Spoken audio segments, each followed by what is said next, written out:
Okay, next point is oogenesis.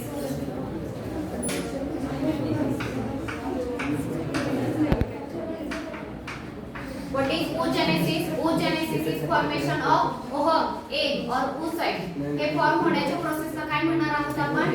oogenesis. Now oogenesis also take place in mainly 3 steps. oogenesis सुद्धा किती step मध्ये होतं? 3. जे तुम्ही स्पर्मॅटोजेनेसिस मध्ये बघितलं सेम तेच इथं सुद्धा आहे. काही ठिकाणी फक्त चेंजेस आहेत किंवा नेम वेगळे आहेत. सो ते फक्त तुम्हाला इथं चेंज करायचे. So first thing multiplication phase. In multiplication phase okay there is primordial germ cell. सगळ्यात सुरुवातीला काय आहे? Primordial germ cell. कुठे असतात प्रिमोर्डियल जर्म सेल? ओव्हरी आपण स्टडी केली. तिचे 2 पार्ट आहेत, कॉर्टेक्स आणि मेडुला. कॉर्टेक्सच्या लाइनिंगला काय प्रेझेंट आहे? Primordial germ cell. कशा असतील या? 2 एग डिप्लॉइड सेल असतात. ओके नेक्स्ट यांच्यामध्ये मायटोटिक डिव्हिजन होणार आहे. कुठलं division? Mitotic division. Mitotic division होईल आणि त्यांच्यापासून मिलियन्स ऑफ oogonal सेल तयार होतात. Millions of oogonal cell. या oogonal सेल सुद्धा 2 एंड. बघा सुरुवातीला काय प्रेझेंट आहे? Primordial germ cell. Okay which is diploid. याच्यामध्ये काय होणार आहे? Repeated mitotic division. रिपीटेड म्हणजे एक मायटोटिक डिव्हिजन झालं किती सेल तयार होतील? सेकंड लास्ट लक्ष द्या किती होतील? 2. या पुन्हा डिवाइड झाल्या यांचा नंबर अजून वाढत जाणार. सो रिपीटेड मायटोटिक डिव्हिजन होणार आणि मिलियन्स ऑफ oogonal सेल तयार होणार. महत्त्वाचं स्टेटमेंट जे इथे लक्षात ठेवायचं आहे, it is completed in embryonic stage. Completed in embryonic stage. आता मेल मध्ये आपण स्पर्मॅटोजेनेसिस शिकलो. सगळ्यांचं लक्ष आहे का? बोलू नका अजिबात. मेल मध्ये आपण स्पर्मॅटोजेनेसिस शिकलो. स्पर्मॅटोजेनेसिस सुरूच कधी होतं? प्युबर्टीला. आणि प्युबर्टीच्याच वेळेस हे सगळे इव्हेंट होणार आहेत. कुठले? मल्टिप्लिकेशन प्युबर्टीलाच होतं. पुढे ग्रोथ तिथंच होणार आहे आणि मॅच्युरेशन सुद्धा प्युबर्टी मध्येच होतं. फिमेल मध्ये तसं नाहीये. फिमेल मध्ये मल्टिप्लिकेशनची फेज सगळ्या याची मल्टिप्लिकेशनची फेज कुठे कंप्लीट करून घेतलेली आहे? एम्ब्रियोनिक स्टेज मध्येच ही स्टेज कंप्लीट झालेली आहे. तिच्याकडे ज्या सेल आहेत त्या सगळ्या या वेळी डिवाइड झालेत आणि किती तयार झाले? मिलियन्स ऑफ oogonia तयार झालेले आहेत विच आर डिप्लॉइड. हे कळलं का? ओके पहिली फेज झाली. दुसरी आहे growth phase. Okay growth phase मध्ये काय होणार आहे? oogonia cell stop dividing and grow in size. Increases in size. They increases endoplasmic reticulum, Golgi complex and mitochondria. हे सगळं कंटेंट जे आहे ते काय करतात? इन्क्रीज करतात, साइजने ग्रो होतात आणि जी सेल तयार होते तिला म्हणायचं प्रायमरी oocyte. सेकंड बेंच लक्ष द्या. Primary oocyte. सो पहिली ही जी सेल आहे हिला काय म्हणतो आपण? Primordial germ cell. Primordial germ cell mitotically divide होऊन जी तयार झाली हिला काय म्हणणार आहोत? oogonal cell. ओके ही स्टेज एम्ब्रियोनिक स्टेज मध्येच कंप्लीट झाली. oogonal सेल पुढे काय होतील? फक्त साइजने ग्रो होतील, फूड मटेरियल ॲक्युमुलेट करतील आणि जी सेल तयार होणार तिला काय म्हणायचं? Primary oocyte. इथपर्यंत कळलं? आता त्या नावांशी कंपेअर करा. स्पर्मॅटोजेनेसिस मध्ये पहिलं नेम काय होतं? प्रिमोर्डियल जर्म सेल होतं. तो डिवाइड झाला मायटोसिसने आणि काय तयार झाला? स्पर्मॅटोगोनिया. बरोबर. इथं काय म्हटलं आपण? oogonia. ओके स्पर्मॅटोगोनिया ग्रो झाला साइजने आणि काय तयार झाला? Primary spermatocyte. तसा oogonia साइजने ग्रो झाला आणि काय तयार झाला? Primary oocyte. समजलं? नेम सिमिलर आहे. ओके त्यानंतर नेक्स्ट बघा प्रायमरी oocyte हा सुद्धा डिप्लॉइड आहे. नेक्स्ट आहे मॅच्युरेशन फेज. ही फेज सुद्धा कुठे कंप्लीट होणार? ती सुद्धा एम्ब्रियोनिक स्टेज मध्ये. तुमच्या कन्व्हिनियन्स साठी हवं तर लिहून ठेवा. पहिली फेज एम्ब्रियोनिक स्टेज मध्ये झाली म्हणजे ती फिमेल ॲज अ एम्ब्रियो होती तिच्या मदरच्या युटेरस मध्ये. तेव्हाच ही स्टेज तिच्या ओव्हरी मध्ये कंप्लीट झालेली आहे. मिलियन्स ऑफ oogonia तयार करून ठेवले. मिलियन्स ऑफ oogonia मध्ये बरेच oogonia ग्रो झाले आणि काय तयार झालंय? Primary oocyte. नाव प्रायमरी oocyte यांच्यामध्ये मॅच्युरेशन फेज स्टार्ट होईल. जी मॅच्युरेशन फेज आहे याच्यामध्ये काय केलं जाणार आहे बघा? oogenesis is initiated. Okay prior to birth. अजून बर्थ व्हायची आहे, ही एम्ब्रियोनिक स्टेज मध्येच आहे, पण जस्ट बर्थ होण्याआधी ही स्टेज जी आहे ती स्टार्ट झालेली असते. ओके, मग या स्टेज मध्ये काय होणार आहे बघा, primary oocyte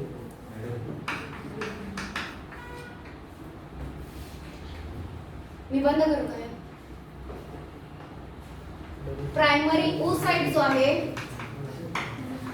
okay, primary oocyte जो आधी तयार झालेला आहे तो कुठल्या मेथडनी डिवाइड होणार, कशाने डिवाइड होणार, primary oocyte meiosis 1. Yes, primary oocyte मध्ये मियोसिस 1 कंप्लीट केलं जाईल आणि ज्या दोन सेल तयार होतील यांना काय म्हणणार आपण, सेकंडरी oocyte.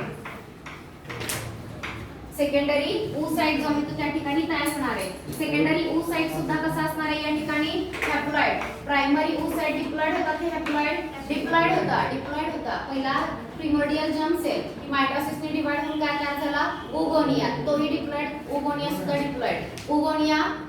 ओगोनिया साइजने ग्रो झाला आणि काय तयार झाला, प्रायमरी oocyte. हा कसा आहे, डिप्लॉइड. आता प्रायमरी oocyte मध्ये काय होणार, मियोसिस 1 आणि दोन सेल तयार होणार, यांना काय म्हणणार आपण, सेकंडरी oocyte. सो मी म्हटलं की हे डिव्हिजन थोडंसं कॉम्प्लिकेटेड आहे ॲज कम्पेअर्ड टू स्पर्मॅटोजेनेसिस. सो पहिला पॉइंट तो आलेला आहे, हे डिव्हिजन होताना ह्या दोन हॅप्लॉइड सेल जेव्हा तयार होतात तिथं 46 क्रोमोझोमचा नंबर आहे. न्यूक्लियस इक्वली डिवाइड होतं, म्हणजे या सेल मध्ये 23 क्रोमोझोम आणि या सेल मध्ये 23 क्रोमोझोम इक्वली गेले, पण सायटोप्लाझ्मिक डिव्हिजन इक्वल नाही. सायटोप्लाझ्मिक डिव्हिजन कसं आहे, अनइक्वल, म्हणजे एका सेलकडे खूप सायटोप्लाझम जातं आणि एका सेलमध्ये खूप कमी जातं.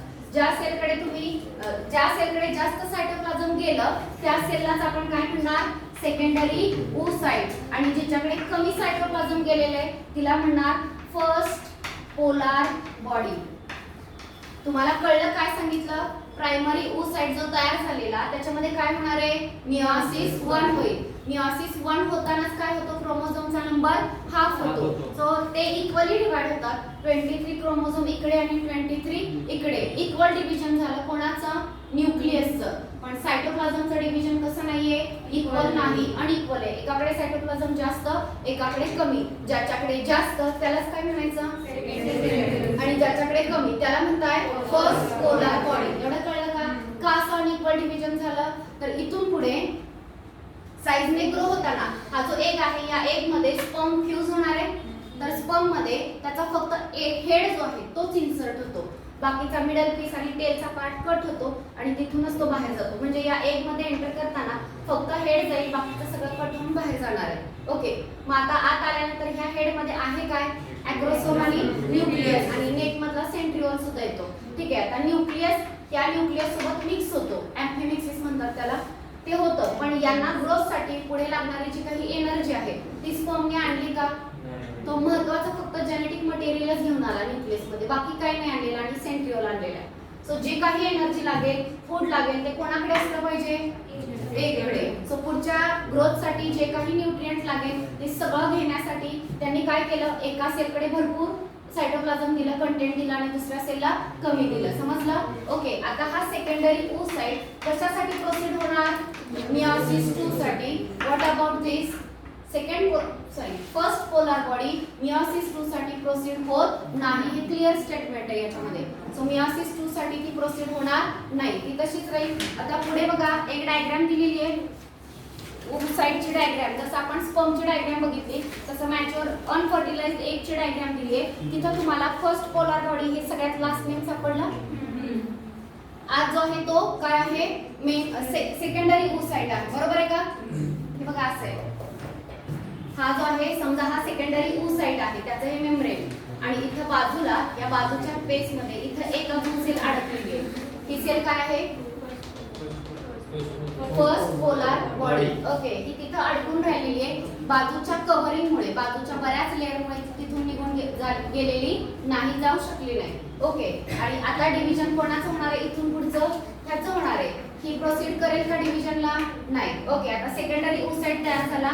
सेकंडरी oocyte मियोसिस 2 साठी प्रोसीड सुद्धा करतो, बट अप टू मेटाफेज 2 याच्यावर क्वेश्चन असतो. तुम्ही म्हणता की कुठे अरेस्ट झाली, तर एवढं तुम्हाला कळतं की मियोसिस 1 कंप्लीट झालं, सेकंडरी oocyte तयार झाला आणि डिव्हिजन अरेस्ट झालं. पण ऍक्च्युली सेकंडरी oocyte मियोसिस 2 ला सुद्धा प्रोसीड होतोय, पण कुठे जाऊन थांबतोय, एक्झॅक्ट स्टेज लक्षात ठेवा. कुठल्या स्टेजला जाऊ आम्ही? मेटाफेज 2 ला. म्हणजे मियोसिस 2 कंप्लीट झालं का? नाही झालं. पुढचं डिव्हिजन जे काही कंप्लीट होईल ते कधी होईल? जेव्हा तिथे स्पर्म अटॅच होणार येऊन तेव्हा राहिलेलं मियोसिस 2 कंप्लीट होईल. मियोसिस 2 सुद्धा अनइक्वलच असतं. म्हणजे ही सेल सुद्धा पुढे डिवाइड होताना अनइक्वली होईल. एक मोठी आणि एक छोटी, आणि दुसरी जी तयार होते तिला म्हटलं जातं सेकंड पोलार बॉडी. इथपर्यंत कळलं? सो चेंज काय आहे नाही कळलं? हा, पुन्हा एकदा बघा. हे तुम्हाला इथपर्यंत कळलं. Secondary oocyte, equal nuclear division आणि अनइक्वल सायटोप्लाझ्मिक डिव्हिजन. रिझन कळलं? हा, ही प्रोसीड होईल का डिव्हिजनला? ती तिथंच थांबली. ठीक आहे, आता प्रोसीड कोण होणार?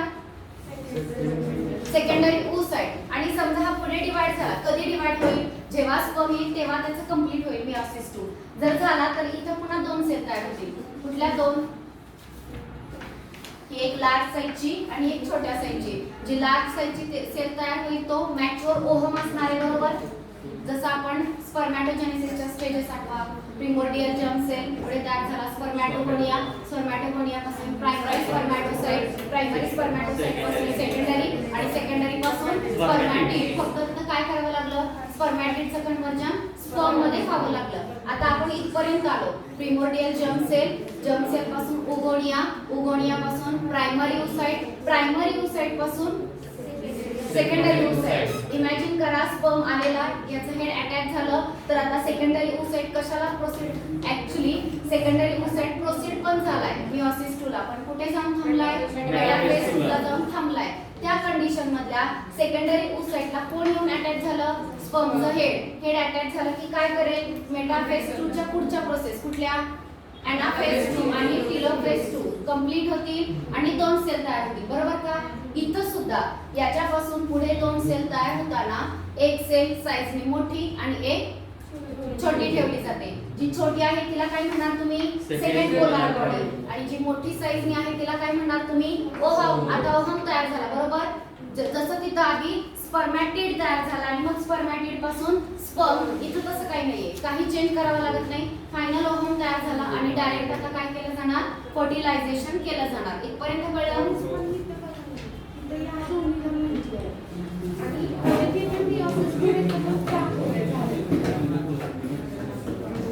हा, आता याच्यामध्ये कंटेंट बघा.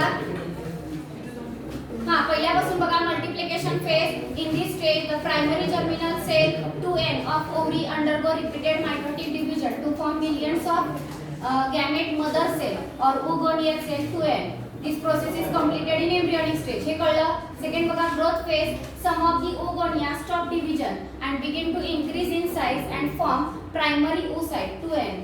Cellular organelle like ER, Golgi complex and mitochondria increases in number. So growth phase मध्ये काय तयार झालंय? Primary oocyte. आता पुढचं बघा. Maturation phase. oogenesis take place in the ovary. The process is initiated prior to birth of the female. हे जे oogenesis आहे, सेकंडरी oocyte तयार होणं जे आहे, हे कधी सुरू झालं? जस्ट त्या फिमेलच्या बर्थच्या आधी सुरू झालेले. आणि कुठे जाऊन अरेस्ट झालं? मेटाफेज 2. सगळे तसेच आहेत. मेटाफेज 2 ला अरेस्ट झालेले. ह्याचं कंप्लीशन कधी होईल? प्युबर्टी मध्ये जर स्पर्म आला तर. ओके, पुढे बघा. oogenesis take place in the ovaries. The process is initiated prior to the birth of the female baby. The primary oocyte enter the maturation phase, which include meiotic division, meiosis 1 and meiosis 2. The diploid primary oocyte undergo meiosis 1 to form two haploid daughter cells. This division is peculiar in female as both the daughter cells are with haploid number of chromosome, that is 23 chromosome, but due to unequal division of cytoplasm of the two daughter cell produced, one is large cell called secondary oocyte and another is small cell called first polar body. Normally first polar body does not enter meiosis 2. इकडे दिलेलं आहे. हा, पण इथं दिलेले does not enter in meiosis 2. Okay, आता 2 minute पुढे continue करा. हा, एकच मिनिट. आता कंटिन्यू करा. Meiosis 2. The secondary oocyte proceed meiosis 2 only up to metaphase 2. Its division is further stopped or arrested at this stage. Secondary oocyte is shed from the Graafian follicle and ovary. The restart and and completion of meiosis 2 will happen only with the entry of sperm. This last phase is usually completed in the ampulla of fallopian tube. हे कळलं ampulla मध्ये का होईल? कारण ampulla मध्येच कोण येणार आहे? स्पर्म, आणि त्याचा हेड स्टिक होईल तेव्हाच तो कंप्लीट करेल ना meiosis 2 राहिलेला. पुढे बघा, in this division also the two unequal daughter cell are formed. The large cell is ovum and the small cell is second polar body. meiosis 2 झाल्यानंतर जी मोठी आहे ती कोण आहे? ovum, आणि जी छोटी आहे ती काय आहे? second polar body. The ovum so form function as a female gamete and is ready for fertilization. बस या ovum मध्ये काही चेंज करायचं नाही. It is ready for fertilization. याच्याच मध्ये डायरेक्ट आता स्पर्मचं हेड एंटर करणार आणि फर्टिलायझेशन होणार. ओके, इथपर्यंत कळलं का तुम्हाला? आम्हाला सांगा आता कुठली स्टेज कधी होईल? पहिली स्टेज कुठली? मल्टिप्लिकेशन कधी झाली? एम्ब्रियोनिक स्टेज मध्ये. दुसरी growth phase primary oocyte embryonic, आणि तिसरी कधी होतीये? बर्थच्या. ओके, सगळे ग्राफियन फॉलिकल मॅच्युअर होणार.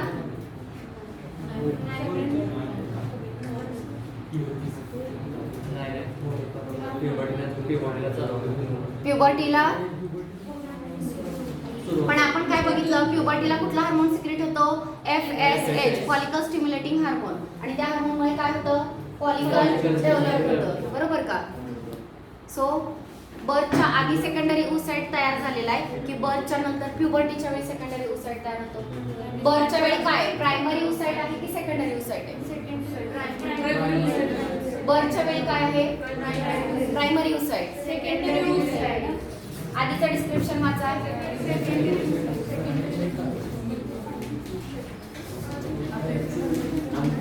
बोलू नका. कुठला? Page number 23, last paragraph. Primary oocyte start meiotic division but get arrested at meiosis 1. Of the 2 million primordial follicle embedded in fetal ovary, only about 1 million remain at the birth and 40,000 remain at the time of puberty. So याच्यानुसार तरी meiosis primary oocyte start meiotic division and arrest at meiosis 1. हे कधी होतंय? बर्थच्या आधीच होतंय. Okay, and primordial follicle develop into mature follicle restart on onset of puberty. puberty onset झाल्यानंतर primordial follicleचं mature graphian follicle मध्ये development pubertyच्या वेळी होणार आहे. बाकी बर्थच्या वेळी काय तयार झालेले? Primary oocyte. सगळ्यांना इथपर्यंत कळलं? बरं, कळलंय का मला सांगा?